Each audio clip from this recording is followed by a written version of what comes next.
యువత వైపే ఉంటుంది. ఎందుకంటే ఆయన నవీన్ యాదవ్ ఒక యువత. ఆ! తనకి అనుభవం ఉంది. ఒక 15 ఇయర్స్ నుంచి ఎక్స్‌పీరియన్స్ ఉంది. అంటే వర్క్ చేయడంలో దాంట్లో గూడా అన్ని ఎక్స్‌పీరియన్స్ పర్సన్ ఆయన.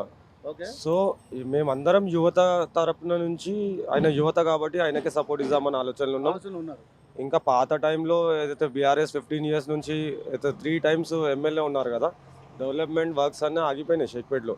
ఆ! మాక్సిమము ఆ డ్రైనేజ్ సిస్టమ్, రోడ్స్ అన్నీ ఎక్కడ ఉన్నాయో అక్కడే ఆగిపోయినాయి. హ్మ్. అంటే అది డెవలప్‌మెంట్స్ అంటే ఏదో అంటే ఇనాగ్రేషన్ ఆయన ఉన్నప్పుడు ఏం డెవలప్‌మెంట్ ఏం జరగలేదన్న ఇక్కడ? కొన్ని రోడ్స్ అయినాయి అంతే. ఒక 3, 4 రోడ్స్ అయినాయి అంతే. అది లాస్ట్ మూమెంట్‌లో లాస్ట్ ఎలక్షన్స్‌లో చేశారు. ఎందుకంటే 10 ఇయర్స్‌లో ఏం డెవలప్‌మెంట్స్ కాలేవు. ఓకే.